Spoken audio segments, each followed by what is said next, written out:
Stable voice channel में आप लोग का स्वागत है। आज की कहानी घर घर की इमोशनल और पारिवारिक कहानी है। आइए इस कहानी को शुरू करते हैं।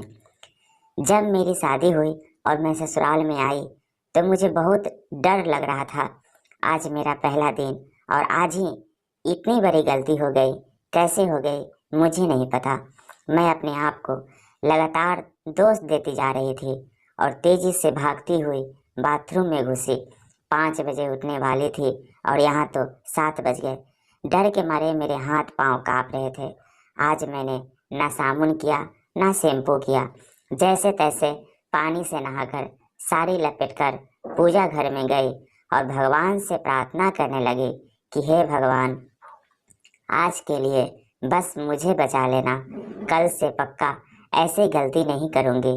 कल से मैं टाइम पर उठ जाऊँगी। लेकिन आज के लिए माँ जी को आप संभाल लेना। सास के नाम से मुझे बहुत डर लगता था। मैं सोचती थी कि मेरी शादी ही ना हो तो ठीक था, या जहाँ शादी हो वहाँ सास ही ना रहे।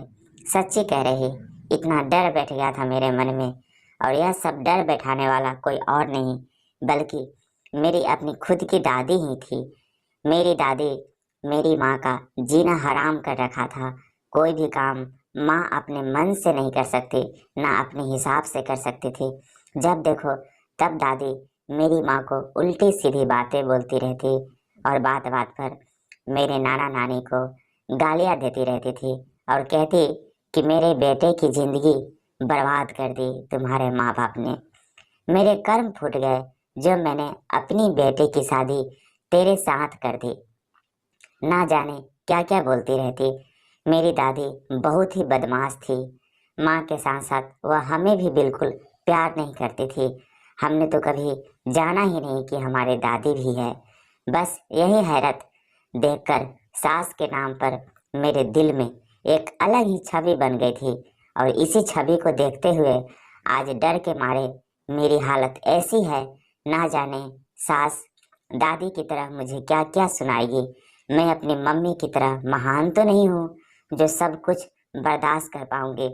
कर तो मैं पूजा जा रही थी, लेकिन मन में बहुत परेशान थी माँ जी को लेकर। ना जाने क्या क्या सुनना पड़ेगा। जल्दी जल्दी भगवान के आगे हाथ जोड़कर भागते हुए हॉल में पहुंची। बहुत मुश्किल से गिरते गिरते बची।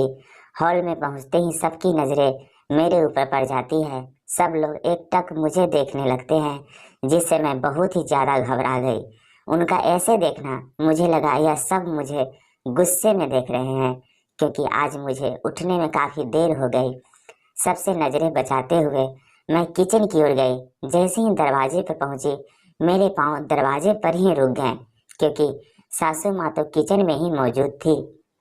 लंबी चौड़ी गोरी सी, बड़े बड़े बाल, मोटी सी, एक अच्छे खाते पीते घर से लग रही थी। मेरी साथ उनकी पर्सनालिटी देखकर ही डर लगने लगता।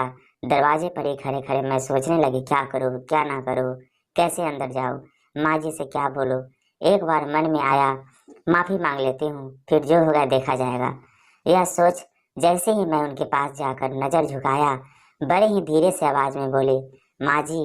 हाँ क्या हुआ, बोलो। इससे पहले मैं कुछ कह पाती, माँ जी मेरी और पलटते हुए मुझे बड़े ही गौर से, बड़े ही ध्यान से देखते हुए कहती है, अब कैसे बोलूं। अब तो और भी बोलती बंद। वह कदम मेरे सामने खड़ी थी। लाख कोशिश करने के बाद भी आवाज गले से बाहर नहीं निकल रही थी। ऐसा लग रहा था किसी ने मेरा गला पकड़ के दबा दिया हो। आवाज बिल्कुल भी गले से बाहर नहीं निकल रही थी। तभी माँ जी ने कहा, बहू यह क्या हालत बना रखी हो। आज तुम्हारा ससुराल में पहला दिन है और तुम ठीक से तैयार भी नहीं हुई। इतना सुनते ही मेरी तो सांस अटक गई। मेरी दादी का चेहरा मेरे आंखों के सामने घूमने लगा। पक्का अब यह दादी की तरह मेरे माँ बाप को भी गालियाँ देगी। मेरी आंखों में आंसू आ जाते हैं। हाथ जोड़ते हुए कहती हूँ, माँ जी वह आज मुझे उठने में लेट हो गया, इसके लिए मैं नहाकर सीधा किचन में आई ताकि मैं टाइम पर सबको चाय नाश्ता दे सकूं। इसके आगे मैं कुछ बोल भी नहीं पाती। मेरा गला भर आया, आंसू बाहर छलक कर आ गए। मेरी सास ने मुझे ध्यान से देखा और मेरा हाथ पकड़े हुए सीधा मेरे कमरे की ओर चल पड़ी। और मैं चुपचाप उनके पीछे पीछे चली जा रही थी। डर के मारे धड़कने तेज हो गए थे, खड़े होने की ताकत भी नहीं रही थी। जाने क्या होगा, सोच समझकर आंखों में आंसू लगातार बह रहे थे। कमरे में पहुंचते ही माँ जी ने मुझे बेड पर बैठाया और अपने दोनों हाथों से मेरे चेहरे को पकड़ते कहती है, पहले तुम यह बताओ, तुम इतना रो क्यों रही हो माँ जी? वह आज लेट हो गया तो इसीलिए मैं थोड़ा सा डर गई थी। इतना सुनते ही माँ जी हंस पड़ते हैं और हंसते हुए कहती है, बहू अभी तुम नई नई आई हो, इतनी जल्दी तुम्हें किचन में आने की कोई ज़रूरत नहीं है। अभी तुम्हारी शादी हुई है, तुम्हें थोड़ा सज संवर कर रहना चाहिए। यह क्या हालत बना रखी है? माँ जी ने मुझे लेट हो गया था तो मैंने सोचा पहले सबको चाय पानी, इसके आगे मैं कुछ बोल पाती।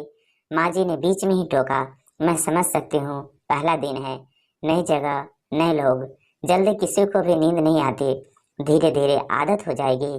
और अब तुम किसी के भी चाय पानी की चिंता मत करो। नई नवेली बहू हो, शादी की थकी हुई हो, कुछ दिनों तक आराम करो, इसके बाद पूरी जिंदगी पड़ी हुई है। इतना कहकर वह जाने लगती है। उनकी बातें सुन मैं और जोर से रोने लगती हूँ। तभी वह पलटते हुए कहती है, अब क्या हुआ? पहली बार मैंने उनसे नजरें मिलाई और नजरें मिलते ही मैं अपने आप को रोक नहीं पाई और लपक कर उनको गले लगा लिया। उन्होंने भी मुस्कुराते हुए मेरे पीठ पर प्यार से हाथ फेरा तो ऐसा लगा जैसे मेरी माँ मेरे साथ है। दोस्तों, हर सास एक जैसी नहीं होती। कैसे लगा यह पारिवारिक कहानी कमेंट करके जरूर बताएं।